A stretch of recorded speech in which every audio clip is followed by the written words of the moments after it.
AFPK 은퇴설계 강의를 시작하도록 하겠습니다. 강의를 진행할 김장현입니다. 반갑습니다. 자, 저와 함께 AFPK 은퇴설계 한번 보도록 하겠습니다. 자, 그래서 은퇴설계는 문제 문항수가 30문항이죠. 그렇습니다. 그래서 매우 비중이 높은 과목이 되겠습니다. 여러분들 이 강의를 듣는 대부분은 합격을 목표로 강의를 들으실 것 같습니다. 자, 그래서 여러분들이 꼭 합격하실 수 있도록 저도 열심히 강의하도록 하겠습니다. 그래서 고득점 전략 과목이 되도록 열심히 하도록 하겠습니다. 자, 그러면 전체적으로 한번 보도록 하겠습니다. 목차를 한번 봐주실까요? 자, 그래서 우리가 이제 합격하기 위해서는 누구나 그런 얘기를 합니다. 전체적으로 교재를 한번 정독할 필요가 있다. 전체적인 흐름을 파악할 필요가 있다. 이렇게 얘기하고요. 교재 내용에 있는 조금 더 디테일한 내용도 함께 다뤄야 합격할 수 있다. 이렇게 얘기를 하게 됩니다. 그래서 저도 거기에 맞춰서 강의를 하도록 하겠습니다. 자, 목차를 보시면 이제 차례가 되겠죠. 차례를 보시면 이제 8장으로 구성되어 있습니다. 그래서 한번 보실까요? 8장 보시면 이제 1장 은퇴설계 개요 이렇게 되어 있고요. 2장 은퇴설계 프로세스 이렇게 되어 있고요. 3장은 은퇴소득 이렇게 되어 있고요. 4장은 공적연금 이렇게 구성되어 있고요. 5장은 퇴직연금 이렇게 되어 있고 6장은 개인연금입니다. 그 다음에 7장은 연금계좌, 그 다음에 8장은 노인복지제도 이렇게 구성이 되어 있습니다. 그래서 은퇴설계라고 하는 과목은 기본적으로 인간의 생애 주기를 본다라고 한다면 인간이 당연히 성장하고요. 그런 다음에 그에 따라서 이제 경제 활동을 하게 됩니다. 경제 활동이 끝난 이후에 은퇴기에 대한 삶을 준비하는 것이 바로 은퇴 설계다 이렇게 볼 수가 있겠죠. 그죠? 그렇습니다. 자, 그렇게 보시면 되겠고요. 그래서 우리가 이제 당연히 효율적으로 이제 공부를 해야 되겠죠. 그렇습니다. 그래서 전체적인 30문항 중에서 출제 빈도, 출제 비중을 알고 가는 것이 매우 중요하겠습니다. 자, 차례를 한번 보시면 자, 1장 은퇴 설계 개요가 되겠습니다. 그래서 은퇴 설계의 개요는 기본적으로 출제 비중이 2문제에서 한 4문제 정도의 비중을 가지게 됩니다. 자, 그러니까 여러분들 입장에서 보면 보통 대체적으로 보면 한 2문제 출제 비중을 가지시면 되겠습니다. 자, 그 다음에 2장 은퇴 설계 프로세스가 되겠네요. 그래서 은퇴 설계 프로세스는 5문제에서 7문제인데 최근에 뭐 한 보통 5문제 정도 출제되는 경향이 높습니다. 이런 정도 보시면 될 것 같고요. 3장이 은퇴 소득이 되겠죠. 그렇습니다. 그래서 은퇴 소득은 3문제에서 6문제인데 대체적으로 한 3문제 정도 출제하는 경향이 있습니다. 자, 그 다음에 4장 공적연금입니다. 자, 공적연금, 그래서 국민연금과 직역연금을 다룰 텐데요. 5문제에서 6문제, 그래서 한 6문제 정도 비중을 가지시면 되겠습니다.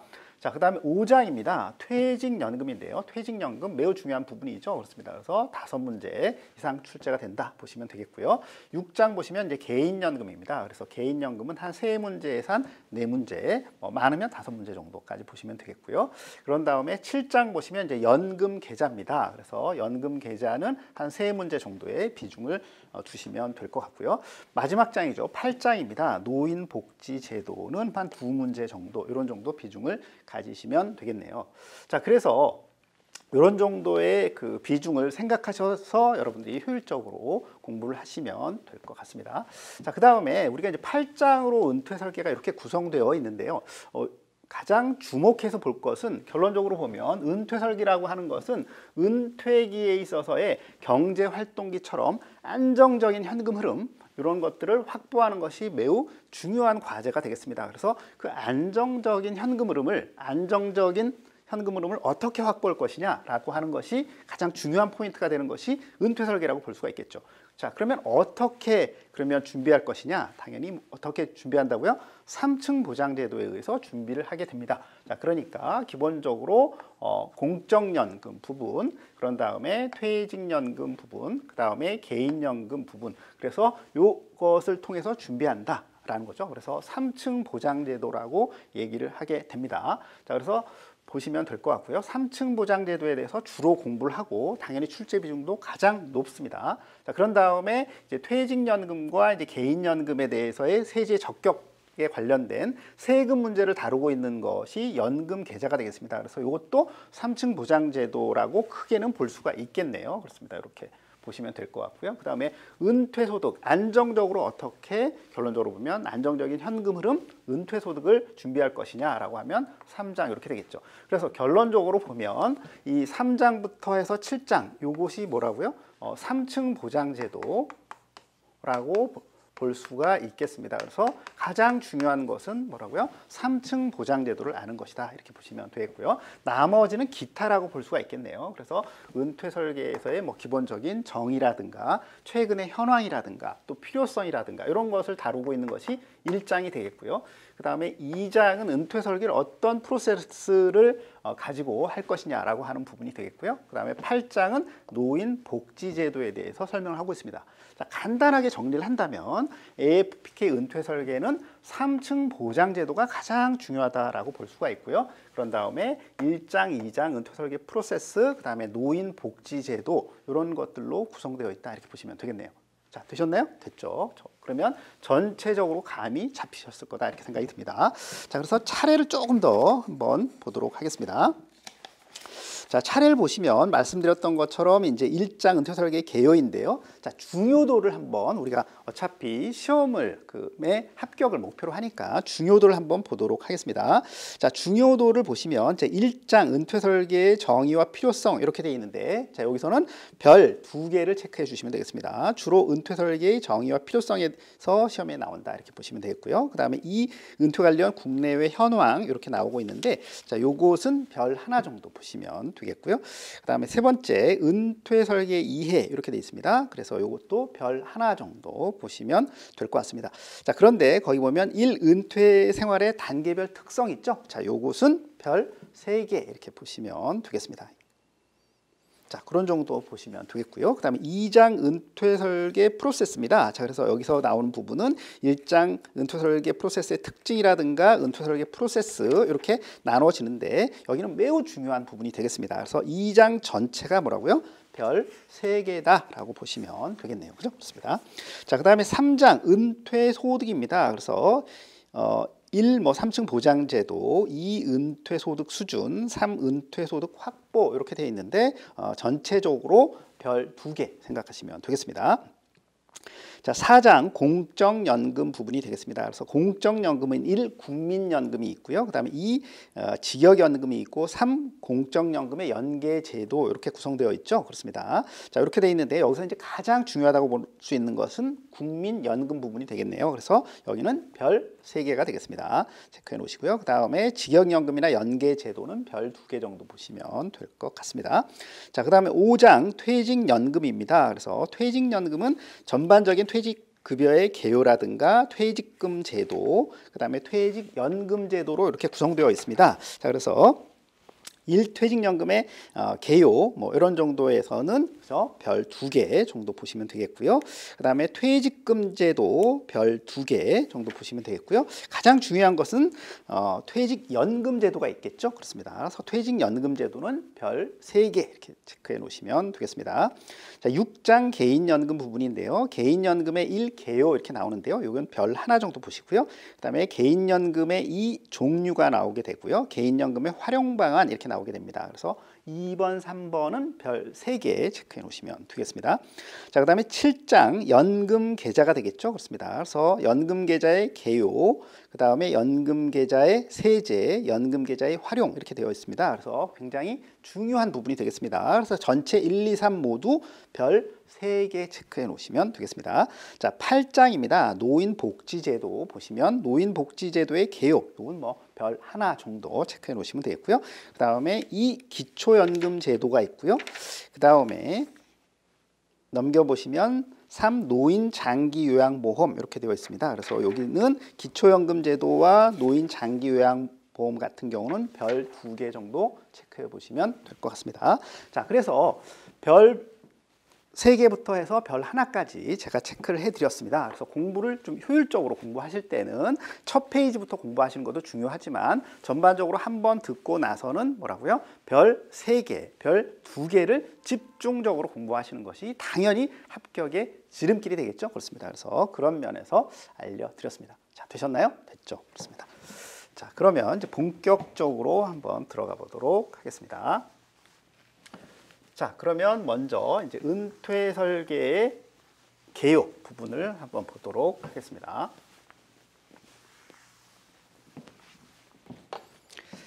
자, 그래서 말씀드렸던 것처럼 전반적인 흐름을 잘 파악하고 거기에 따른 디테일, 세부 내용을 잘 파악을 한번 해보도록 하겠습니다. 자, 1장 은퇴 설계 개요 되어 있네요. 그렇습니다. 그래서 전반적으로 한 2문제, 뭐 많으면 3문제 정도 비중을 가져보시면 될 것 같습니다. 자, 그러면 한번 교재 한번 보실까요? 자, 9페이지입니다. 자, 1절 은퇴 설계의 정의와 필요성 이렇게 되어 있습니다. 그래서 첫 번째 나오는 게 이제 은퇴 설계의 정의죠. 그렇습니다. 자, 그래서 여기는 어떤 식으로 보시면 되냐 하면 두 번째 줄에 보시면 그동안 이렇게 되어 있죠. 그동안 거기에 이제 동그라미 한번 딱 쳐보시고요. 그 다음에 또 두 번째 줄 내려오면 최근에는 찾으셨나요? 최근에는 또 동그라미 한번 쳐 보시면 되겠습니다. 그 다음에 다음 단락으로 내려와 보시면 은퇴에 대한 인식이 변화하면서 은퇴 설계 개념도 변화하고 있다라고 하면서 또 그동안 이런 표현을 하고 있네요. 그래서 그렇게 보시고요. 그 다음에 10페이지로 넘겨 보시면 또 첫 번째 줄에 이런 얘기 나오죠. 최근 들어 이런 얘기 나옵니다. 거기 한번 동그라미 쳐보시기 바랍니다. 자, 그래서 은퇴 설계의 정의에서는 무엇을 다루고 있냐면 이런 내용입니다. 그죠? 예전의 은퇴 설계와 최근의 은퇴 설계를 이렇게 비교해서 보고 있습니다. 그래서 이 중요한 부분이 되겠습니다. 자, 그러니까 당연히 우리는 뭘 중심으로 보셔야 될까요? 최근의 은퇴 설계를 중심으로 보시면 되겠네요. 그죠? 되셨죠? 그렇습니다. 자, 그래서 먼저 한번 제가 써봤는데요. 보겠습니다. 그럼 9페이지 다시 돌아오셔서 두 번째 줄에 보면 이런 얘기 나오죠. 그동안 은퇴의 정의 이렇게 돼 있죠. 그래서 예전의 은퇴 설계의 정의는 이런 얘기가 되겠죠. 그렇습니다. 고용 상태의 어떤 직위에서 물러나서 그 직위와 관련된 역할 수행을 중단하게 된 상태를 뜻한다 이렇게 얘기했죠. 자, 한마디로 얘기하면 뭐예요? 예전의 은퇴 설계는 퇴직이 곧 뭐라고요? 은퇴였다. 그죠? 이런 얘기가 되는 거죠. 그죠? 그렇습니다. 그래서 그런 정도로 보시면 되겠고요. 자, 그러나 최근에는 최근이 가장 중요하다고 했죠. 지금의 은퇴 설계는 그죠? 은퇴를 일회성의 사건이 아니라 중요한 건 뭐라고요? 은퇴를 일회성의 사건이 뭐라고요? 아니라는 겁니다. 아니라에 딱 체크해 놓으시고요. 개인이 직업 활동을 중단하게 되는 일련의 과정으로 정의하고 있다. 과정이다라는 겁니다. 그래서 그것을 조금 풀어놨는데요. 뭐냐면 다음 줄이 주된 일자리에서 그죠? 은퇴를 하는데 최근에 은퇴라고 하는 것은 주된 일자리에서 이제 중간 과정 일자리를 거치게 되죠. 뭐 예를 들어서 대기업에 근무했다라고 한다면 그죠? 중소기업에 근무한다라든가 이런 것들이 되겠죠. 그 다음에 또 한편으로 보면 자영업을 한다라든가 이런 과정을 거치게 되고 그런 다음에 그 후 단계로서는 이제 소일거리 뭐 이런 정도로 거치게 되고 그런 상태에서 이후에 경제적인 활동을 하지 않는 은퇴 단계로 이렇게 간다라고 보시면 되겠습니다. 그래서 여기서의 가장 중요한 내용은 그런 내용이 쭉 설명되고 있습니다. 그래서 최근에 있어서의 은퇴 설계는 그죠? 일회성 사건이 뭐라고요? 일회성 사건이 아니다. 사건이 이런 것들이 뭐라고요? 아니다. 이게 포인트가 되겠습니다. 그래서 이런 과정이다라고 보시면 되겠습니다. 자, 되셨죠? 그렇습니다. 또 다음 줄에 보시면 이런 얘기가 나오죠. 은퇴 설계의 개념도 뭐라고요? 변화하고 있습니다. 변화하고 있습니다. 그래서 그동안 그죠? 예전에 은퇴 설계는 기본적으로 어떤 것이었냐면 은퇴 이후에 생활을 위해서 필요한 자금과 각종 건강보험과 같은 보장장치를 마련하기 위한 재무적 계획을 수립하는 협의의 개념 딱 체크해 놓으시기 바랍니다. 자, 예전의 은퇴 설계는 어땠다고요? 협의의 좁은 의미의 은퇴 설계였다라는 거예요. 그래서 기본적으로 생활비와 같은 뭐라고요? 가장 필요한 자금과 그 다음에 또 은퇴를 하게 되고 나이를 많이 먹게 되면 뭐라고요? 건강 문제가 발생을 하게 되죠. 그렇습니다. 그래서 건강 문제에 대한 대비책, 보장 장치 이런 것들을 마련하는 것이 뭐라고요? 예전의 은퇴 설계였다라는 거죠. 이게 뭐예요? 협의의 은퇴 설계라는 부분이 되겠죠. 그죠? 그렇습니다. 자, 그렇게 보시면 되겠습니다. 자, 그렇게 되고 10페이지로 넘어가셔서 그러나 최근 들어서 은퇴 설계는 생애 설계 관점에서 전생에 걸쳐서 다양한 측면에서 은퇴 이후의 생활을 미리 준비하는 것으로 개념이 확장되고 있다. 자, 여기서 기억할 건 뭐예요? 생애 설계 관점에서 쓰고 있다라는 거예요. 생애 설계 관점에서 쓰고 있다. 어떤 경우에 최근의 은퇴 설계에서는 생애 설계 관점이다라는 거예요. 생애 설계 관점. 생애 주기 말씀드렸죠. 그래서 은퇴기를 생애 전반에 걸쳐서 뭐라고요? 준비한다. 이런 내용이 되겠죠. 그죠? 그렇습니다. 그래서 매우 중요한 내용이 되겠습니다. 자, 그렇게 보시고요. 자, 그다음에 그래서 다음 줄에 보시면 따라서 은퇴 설계는 이런 얘기 나오죠. 뭐 개인 또는 가게가 가지고 있는 다양한 자원을 효율적으로 관리해요. 자, 여기부터가 중요합니다. 괄호 한번 쳐볼까요? 은퇴 이후에 재무적, 비재무적 목표를 달성하고 그죠? 노후 생활의 안정과 복지를 실현해 나가는 과정으로 정의할 수 있다라는 거죠. 자, 중요한 내용이 나왔네요. 최근의 은퇴 설계는 뭐라고요? 최근의 은퇴 설계는 생애 설계 관점에서 은퇴 설계를 바라보고 있는데 재무적인 문제뿐만 아니라 비재무적 목표 달성까지를 포함하는 것이다라는 거죠. 그죠? 중요한 내용이죠. 재무적인 기존의 예전의 어떤 그죠? 생활비와 같은 이런 재무적인 부분뿐만 아니라 뭐라고요? 비재무적 목표도 은퇴 설계에 들어와 있다 이렇게 보시면 되겠네요. 그래서 비재무적인 목표라고 하면 다음 줄에 그런 얘기 나오죠. 재무적인 것뿐만 아니라 건강이라든가 주거라든가 뭐 일과 사회라든가 이런 다양한 비재무적인 부분이 되겠다 이거죠. 그죠? 되셨죠? 그렇습니다. 자, 그렇게 해서 여러분들이 보시면 될 것 같습니다. 이렇게 보시고요. 다음 달라에 보시면 은퇴 설계는 그래서 기본적으로 젊은 시기부터 시작해서 생애 전반에 걸친 장기 계획으로서의 체계적이고 과학적인 접근이 필요하고 다음 줄에 다양한 어떤 문제를 다루는 복잡한 분야를 다뤄야 하는 문제이다라는 거죠. 자, 그래서 여기서 이제 가장 중요한 것은 거듭 말씀드리지만 예전의 은퇴 설계와 최근의 은퇴 설계를 구분하는 부분이 되겠죠. 그죠? 그렇습니다. 그래서 이렇게 하면 이게 시험 문제 한 문제가 되겠죠. 그죠? 되셨죠? 그렇습니다. 그래서 최근의 은퇴 설계 이거 잘 정리를 해 보실 필요가 있겠다. 간단하게 정리하면 최근의 은퇴 설계는 뭐라고요? 과정이다. 그리고 생애 설계 관점에 쓰고 있고 재무적인 부분뿐만 아니라 비재무적인 목표 달성을 하는 과정이다. 이것이 뭐예요? 최근의 은퇴 설계다. 이렇게 정리하시면 되겠죠. 그죠? 그렇습니다. 아주 중요한 내용이 되겠습니다. 자, 이 은퇴 설계의 필요성 이렇게 봅니다. 은퇴 설계가 왜 필요하냐라는 겁니다. 자, 많이 아시는 것처럼 여기서는 네 가지가 나오게 됩니다. 크게 한번 보겠습니다. 저출산 고령화 문제가 있습니다. 저출산 고령화로 때문에 뭐라고요? 은퇴 설계가 필요하다라는 것이고요. 한번 또 넘겨보실까요? 13페이지 보시면 나번의 노년 부양비와 노령화 지수의 상승 이런 얘기가 나옵니다. 그래서 이런 것들 때문에 뭐라고요? 은퇴 설계가 필요하다는 것이고요. 14페이지 다번에 보시면 근로 환경의 변화 이런 것들 때문에 은퇴 설계가 필요하고 라번에 보시면 15페이지에 경제 환경이 또 그간 변화했다라는 거죠. 그렇습니다. 그래서 은퇴 설계의 필요성은 네 가지로 설명할 수 있겠다라는 부분이 되겠습니다. 자, 여러분들 뭐 많이 아시는 부분이 되겠네요. 그렇습니다. 자, 그러면 10페이지로 돌아오셔서 한번 봅니다. 가번. 저출산과 고령화 이렇게 돼 있죠. 그렇습니다. 아이를 많이 낳지 않는다는 거죠. 그렇습니다. 그래서 거기서 우리가 이제 여기서 꼭 알아둬야 할 개념이 뭐냐면 맨 밑에 줄. 자, 유엔은 65세 이상의 인구가 총 인구에서 차지하는 비율이 7% 이상이면 고령화 사회에 14% 이상이면 고령 사회, 20% 이상이면 초고령 사회로 구분하고 있다. 이런 얘기 나오고요. 그다음에 2017년에 우리나라는 고령 사회에 도달했고 2026년에 초고령 사회로 도달할 것으로 예상하고 있고 또 그런 얘기 나오죠. 우리나라의 고령화 속도는 쭉 얘기했을 때 다음 줄에 세계에서 가장 고령화가 빠르게 진전되고 있다 이렇게 얘기를 하고 있네요. 자, 그래서 여기서 기본적으로 꼭 은퇴 설계에서 알아야 될 부분은 뭘까요? 그렇습니다. 65세 이상 인구가 7% 이상이다 라고 한다면 이걸 뭐라고 얘기한다고요? 고령화 사회, 이 정도 당연히 알아야 되겠죠. 그 다음에 14% 이상이다 뭐라고요? 고령 사회. 그렇죠?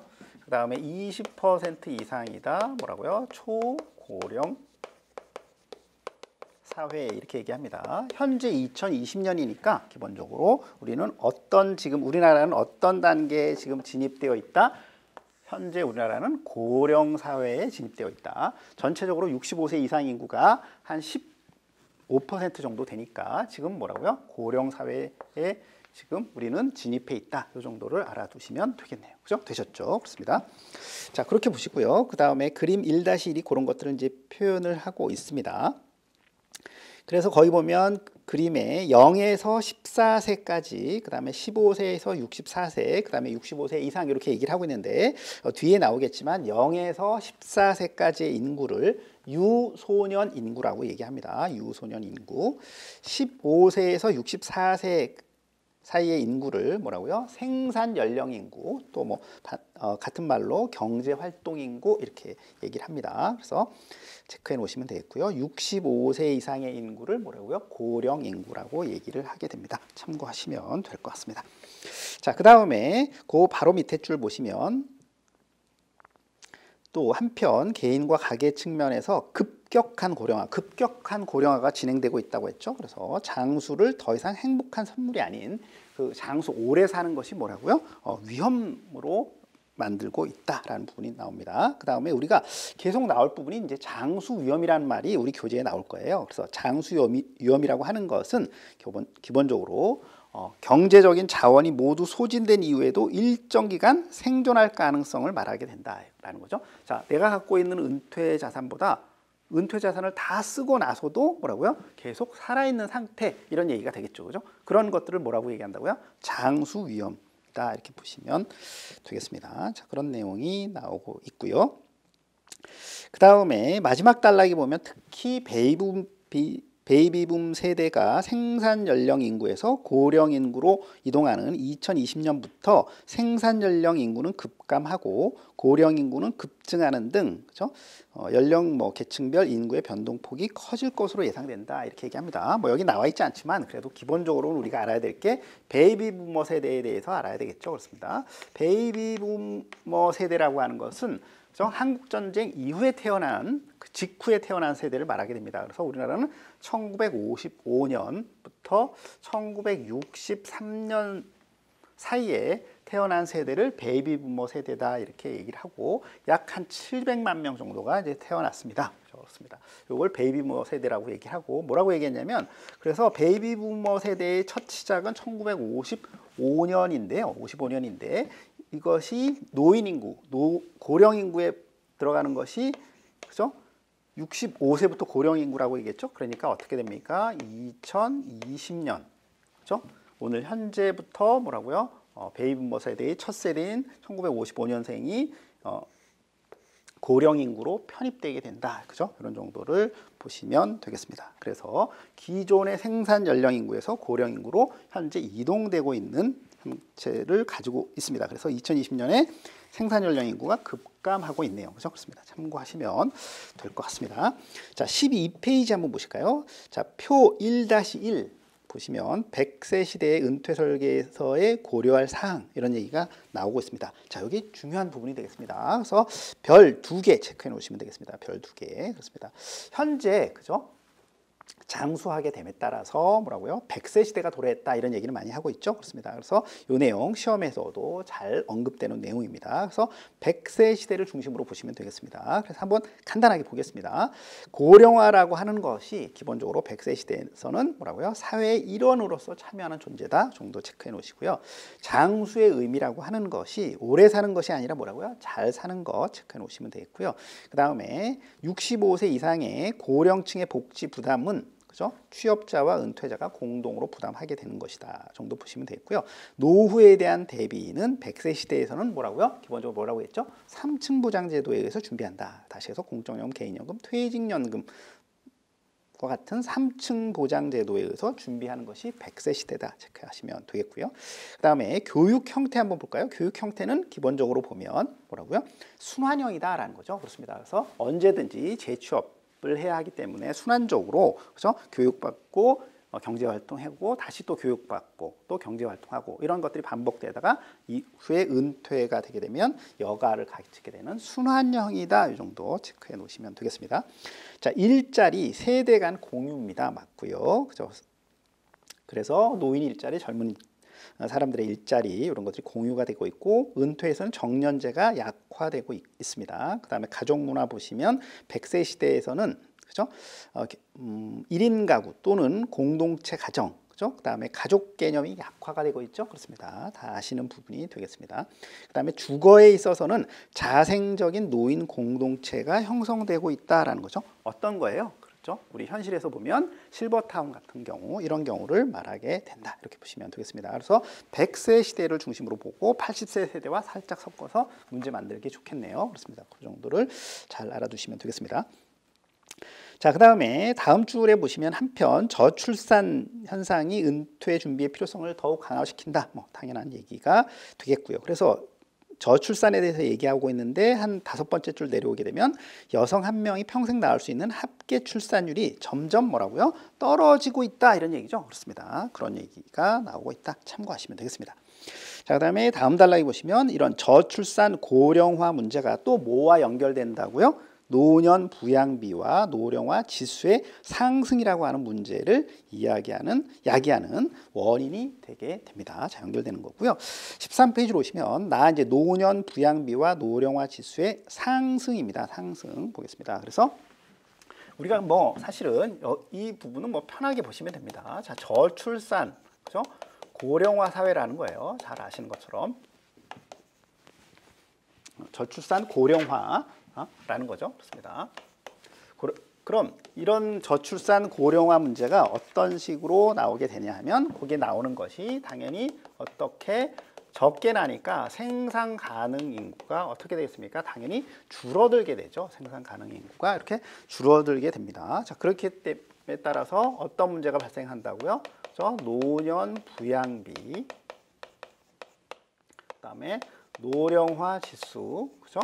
이런 것들이 어떻게 된다고요? 높아지게 되게 된다. 이 부분이 이제 가장 중요한 포인트가 되겠습니다. 그래서 그런 내용들이 두 번째 줄, 세 번째 줄에 대해서 나오고 있네요. 참고하시면 되겠고요. 그래서 다음 줄에 여기 이제 편안하게 보시면 됩니다. 저출산으로 인해서 부양을 책임지는 청년 중의 숫자가 줄어들게 되죠. 그러면 청년층에서 걷는 세금은 줄어든다 이런 얘기가 되겠고, 그 다음에 노인은 많아지게 되죠. 그러니까 노인에게 써야 할 세금은 불어나게 됩니다. 그러다 보니까 노인 개개인의 분배할목도 줄어들게 되는, 그럼으로 인해서 또 어떤 문제? 노인 복지 재정의 악화라고 하는 그런 문제가 발생한다 보시면 되겠습니다.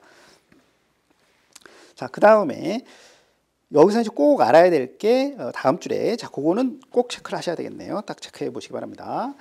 생산 연령 인구 한 명당 부양할 인구인, 그죠? 총 부양비. 자, 총 부양비란 말 나오고요. 그거 반드시 알아두셔야 됩니다. 총 부양비 체크해 놓으시고요. 세 번째 줄 내려오게 되면 또 뭐라고요? 노년 부양비, 이런 얘기가 나오게 됩니다. 노년 부양비 체크해 놓으시고요. 그다음에 다음 단락에 보시면 유소년 인구 100명당 고령 인구 수인 노령화 지수, 이런 얘기가 나오게 됩니다. 자, 그래서 이거 꼭 알아두셔야 될 내용이 되겠습니다. 자, 그래서 먼저 총 부양비 이렇게 나오게 되죠. 그렇습니다. 그래서 반드시 알아두셔야 되겠습니다. 자, 그래서 총 부양비는 기본적으로 보면 생산 연령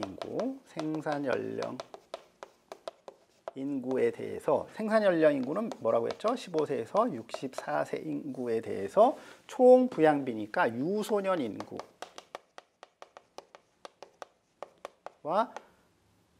그죠? 고령 인구, 이렇게 하는 것이 뭐라고요? 총 부양비에 대한 개념이다. 이렇게 되셨죠, 그죠? 그렇습니다. 이거 반드시 알아두시고요. 그런 다음에 노년 부양비가 되겠습니다. 노년 부양비니까 당연히 뭐가 되겠습니까? 당연히 생산, 그죠? 연령 인구 분의 뭐라고요? 에 대한 고령 인구의 비중, 그죠? 고령 인구는 당연히 65세 이상의 인구를 말하게 되죠. 그렇습니다. 자, 그래서 이렇게 하는 것이 뭐라고요? 노년 부양비다. 이렇게 보시면 되겠고요. 그 다음에 노령화 지수 잘 보셔야 되겠습니다. 노령화 지수가 나오고 있습니다. 노령화 지수는 유소년 인구에 대한 유소년 인구라 하면 0에서 14세까지의 인구를 말한다고 얘기했죠. 그래서 유소년 인구에 대한 고령 인구의 비중을 말하게 됩니다. 고령 인구 65세 이상의 인구를 말하게 된다. 이걸 뭐라고요?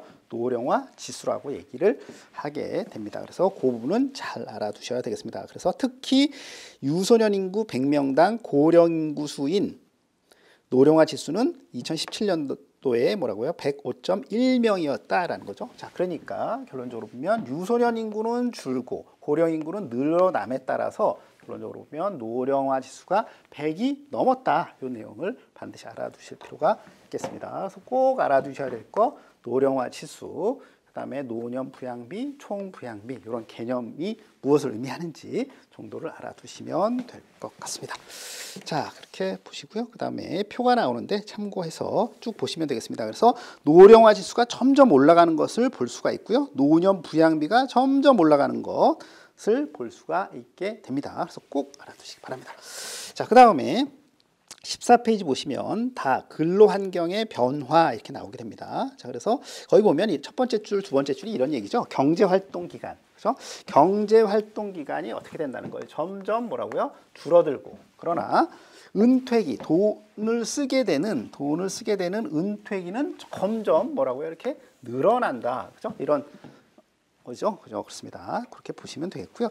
그 다음에 이제 근로환경의 변화라고 하는 것이 어떤 이제 은퇴 설계에서는 어떤 문제가 발생되게 되냐면 거기 네 번째 줄에 보면 우리나라 직장 인구의 평균 퇴직 연령은 55세 전후인데 반해서 다음 줄에 국민연금은 빨라야 60세 이후 받을 수 있고 특히 1969년 이후에 출생한 사람은 65세가 되어야 수령할 수 있다. 이런 얘기 나오면서 따라서 자, 여기가 중요한 내용입니다. 은퇴 이후 국민연금 수령까지 짧으면 5년, 그렇죠?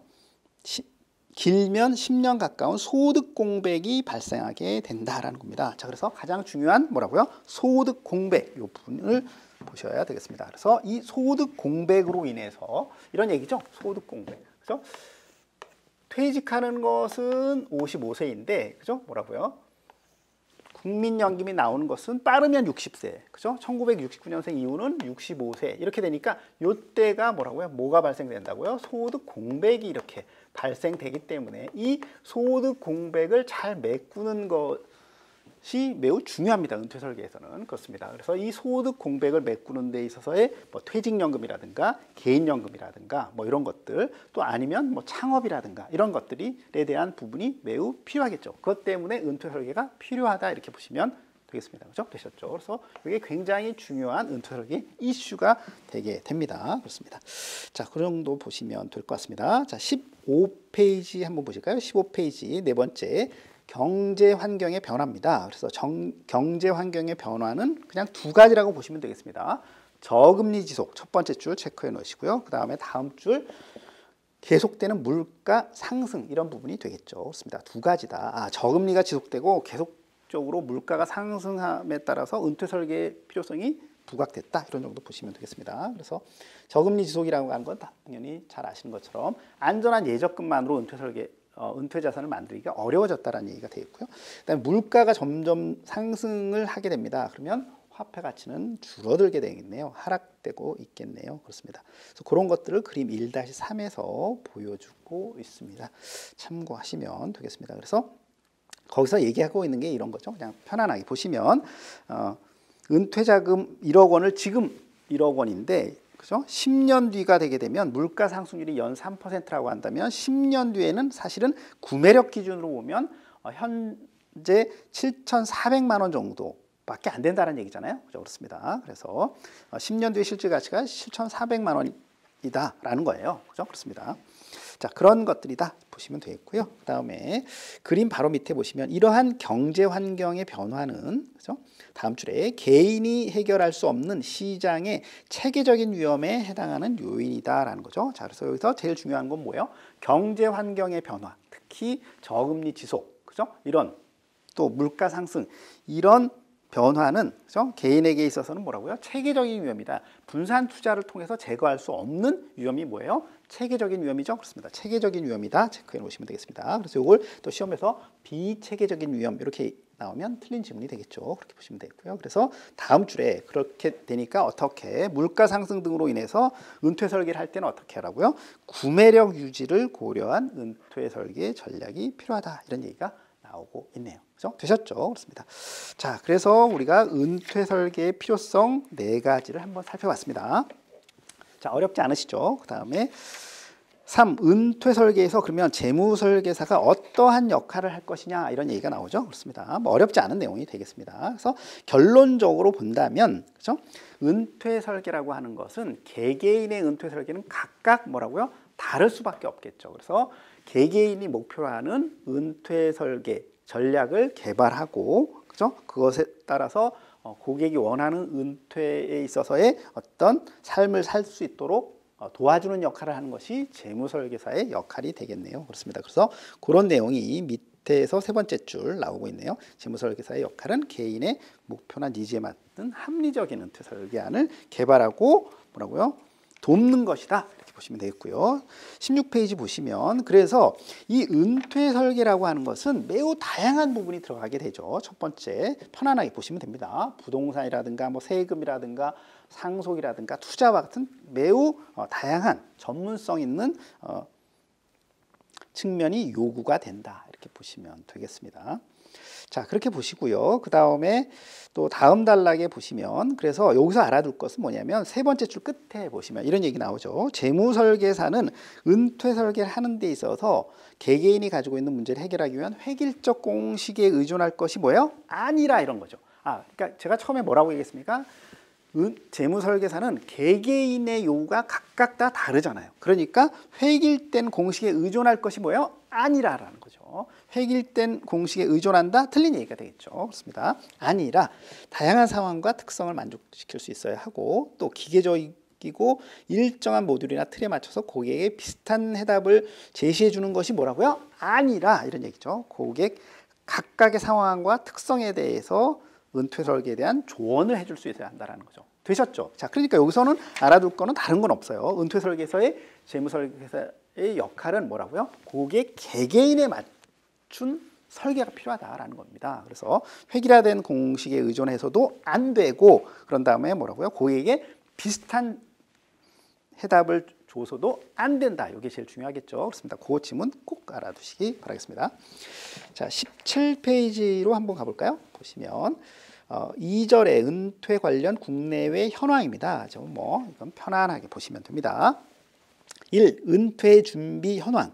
그죠? 한마디로 뭐냐면 우리 은퇴 준비가 부족하다는 거예요. 부족하다. 그죠? 이게 기본 컨셉이 되겠습니다. 자, 그래서 설명하고 있는 것이 각 국내입니다. 그래서 보면 뭐 OECD 보고서에 따르면 우리나라의 노인소득 빈곤율 한번 체크해 보시고요. 그것이 OECD 평균보다 뭐라고요? 4배 수준이다. 그래서 결론적으로 보면 우리나라의 노령층의 소득 안전망이 매우 취약한 상태임을 의미한다. 뭐라고요? 은퇴 준비가 부족하다고 했죠. 그걸 보여주는 것이 뭐라고요? 노인 소득 빈곤율인데 그것이 우리나라가 OECD에서 가장 열악한, 취약한 상태다. 소득 안전망이 취약한 상태다. 체크해 정도 알아두시면 되겠습니다.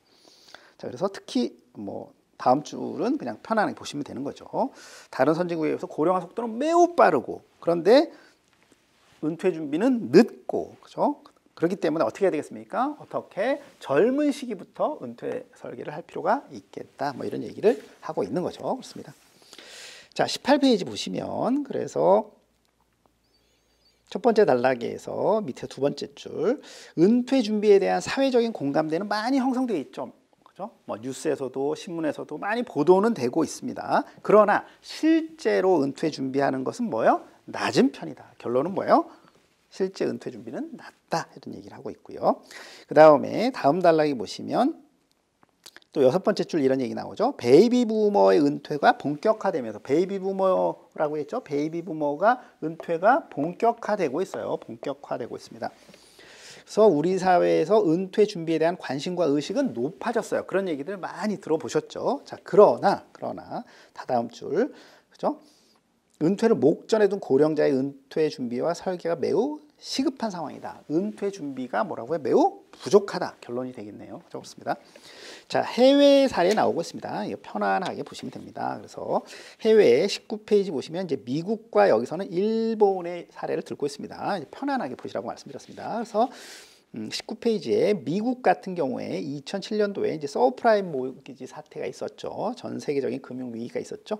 자, 그런 것들을 겪게 되면서 기본적으로 미국에서의 은퇴 준비 세 번째 줄 내려오면 향상되었다라고 보시면 되겠고요. 그다음에 다음 단락에 보시면 일본의 사례가 나오게 됩니다. 그래서 일본의 사례 한번 편안하게 보시되 한 6번째 줄 내려오시면 은퇴 자금을 전혀 준비하지 못한 직장인들이 전체 응답자 중 한 40%를 차지하고 있대요. 그러니까 은퇴 자금을 전혀 준비하지 못한 사람들을 뭐라고 얘기하냐? 은퇴 난민이라고 얘기합니다. 그래서 은퇴 난민에 대한 우려가 해소되지 않았다. 이런 얘기를 하고 있네요. 그래서 다다음 줄 일본의 현황은 우리나라 상황과 유사하다. 그러니까 결론은 뭐가 되겠습니까? 그죠? 은퇴 준비가 매우 부족하다 이런 얘기가 되겠죠. 그렇습니다.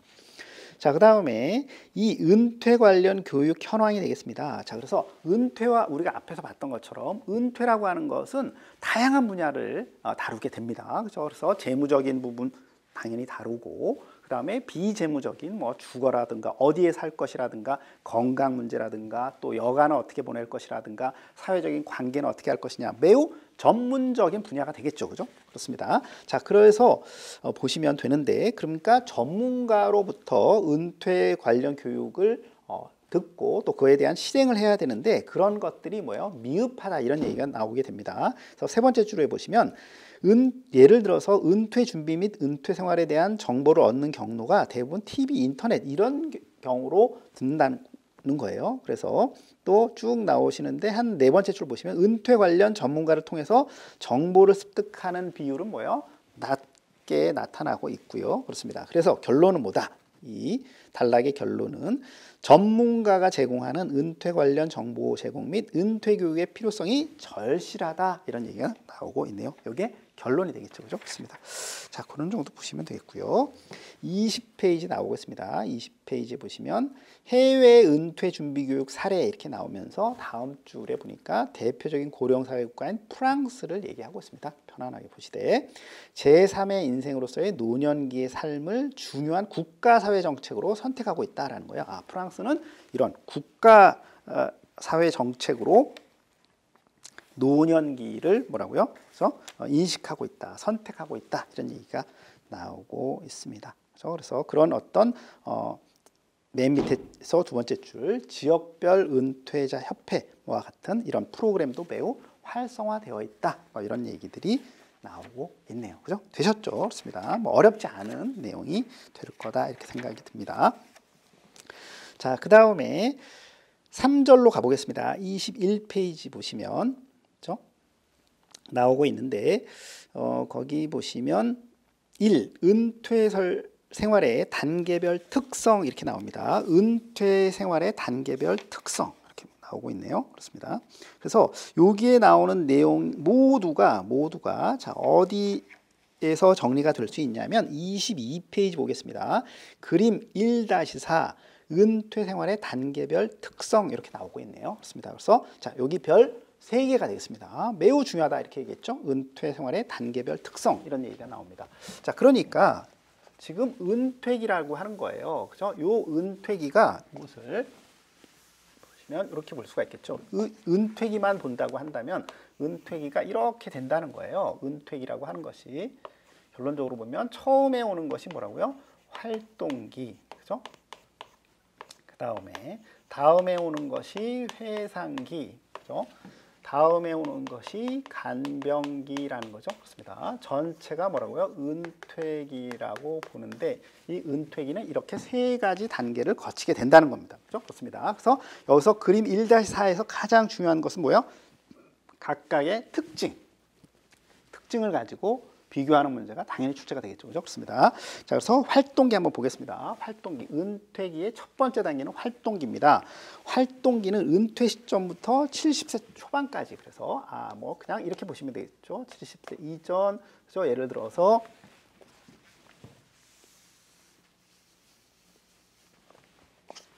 그죠? 뭐 이렇게 보면 80세 이전, 80세 이후 이렇게 보시면 크게 보면 나이대로 본다면 보시면 되겠죠. 그 다음에 활동기는 그래서 70대 초반까지인데 자, 다음 줄에 보시면 모든 일에 의욕적이고 여행이나 말 그대로 활동, 그죠? 이걸 많이 하는 시기죠. 스포츠라든가 취미, 여가 활동을 활발하게 하는 그런 시기가 되겠습니다. 뭐 어려운 거 없죠?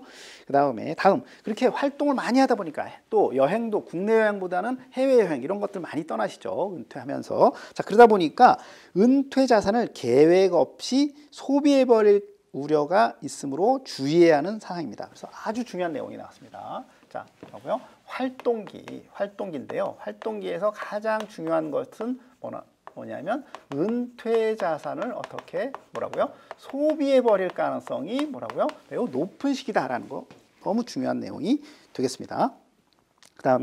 다음 점 전반적인 은퇴 생활의 수준을 결정하는 시기다. 그죠? 은퇴에 대한 그죠? 전반적인 은퇴 생활 수준을 결정하는 시기. 그죠? 이런 얘기가 나오면 뭐라고요? 활동기에 대한 언급이 되겠습니다. 그죠? 되셨죠? 아주 중요한 내용입니다. 반드시 알아두셔야 되는 내용이 되겠습니다. 자, 그렇게 보시고요. 회상기입니다. 회상기. 70대 초반부터 후반까지, 그러니까 80세 미만이라고 보시죠. 대략 보시면 그 정도 보시고요.